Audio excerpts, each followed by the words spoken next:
Continuando aqui, então, o uso da expressão que relaciona os valores da constante de equilíbrio com as temperaturas.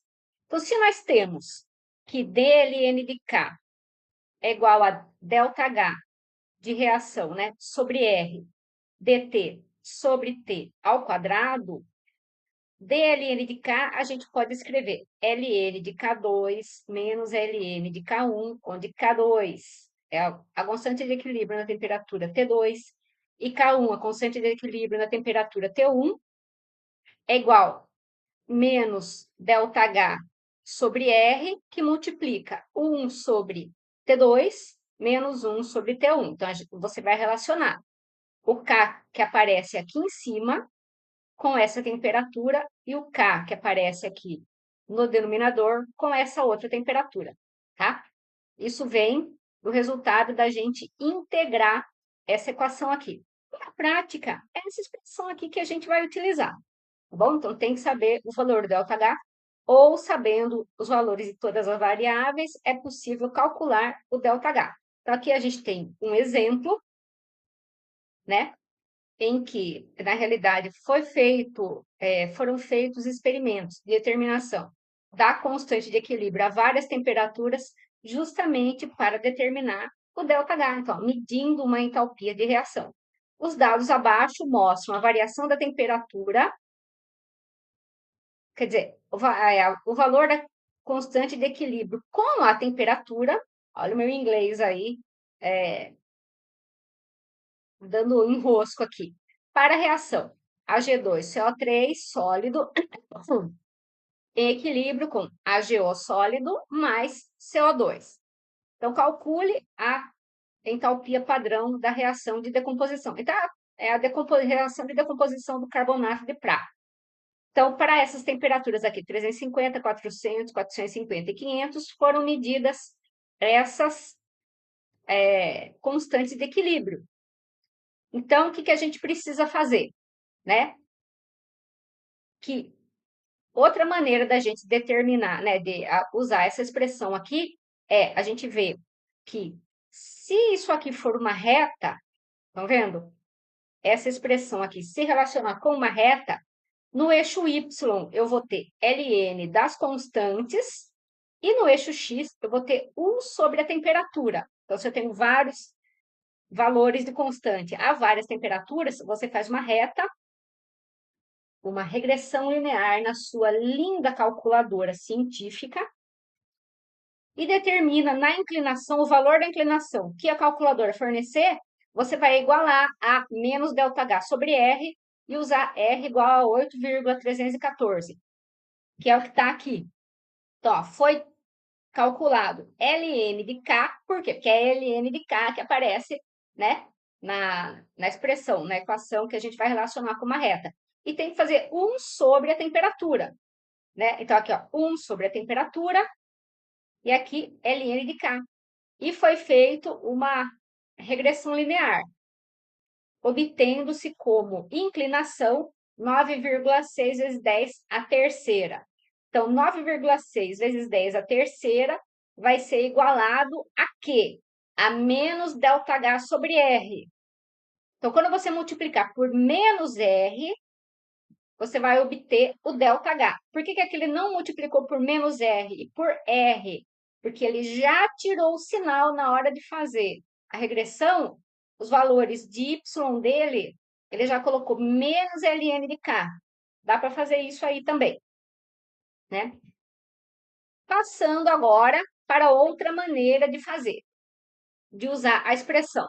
Então, estimando uma constante de equilíbrio a uma temperatura diferente. Para estimar a constante de equilíbrio para a síntese de amônia a 500 Kelvin, a partir de seu valor a 298, né? Que valor é esse? 6,1 vezes 10 à quinta. Ou seja, a constante de equilíbrio a 298 é 6,1 vezes 10 à quinta. Então, é pedido qual é o valor da constante de equilíbrio a 500K. Você vai precisar do ΔH de reação. O ΔH de reação, que é calculado da mesma maneira que a gente viu para o ΔG, né?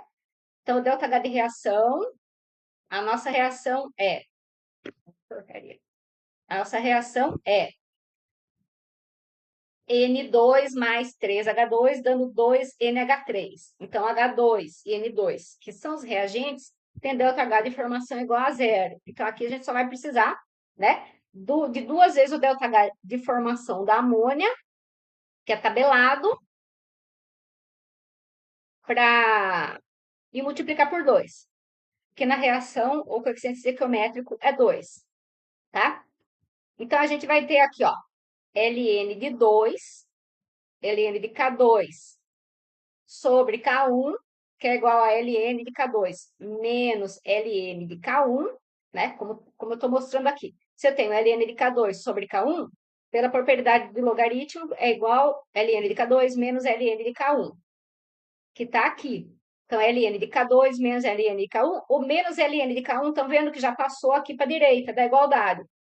Né? Então, Ln de K2 é igual a Ln de K1 menos, aqui, ΔH sobre R, 1 sobre T2 menos 1 sobre T1, que vai dar, resolvendo essas contas aqui, menos 1,71 Ln de K2, sendo que K2, então, é 0,18.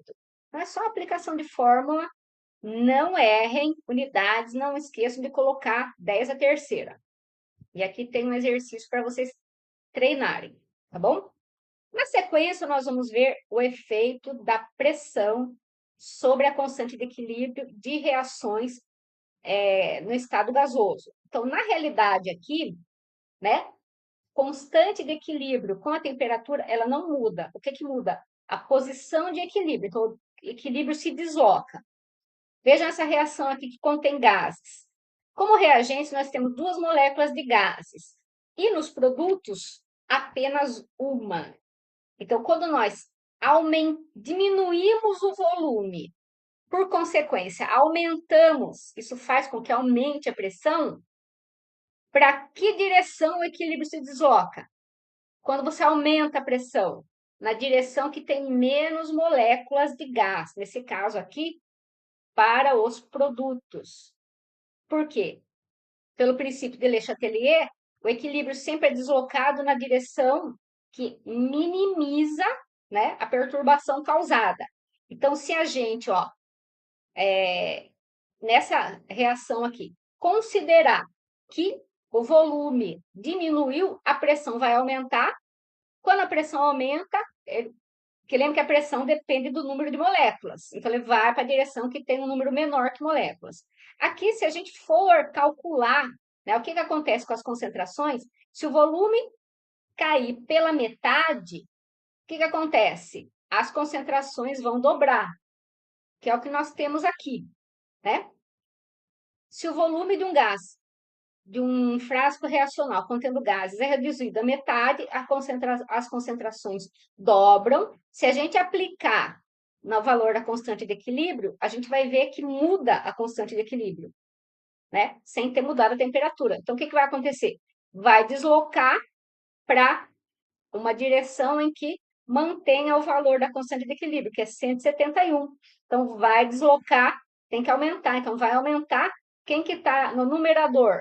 É o produto. Então, desse modo também a gente comprova, né, que o efeito de você aumentar a pressão é o deslocamento na direção dos produtos, tá?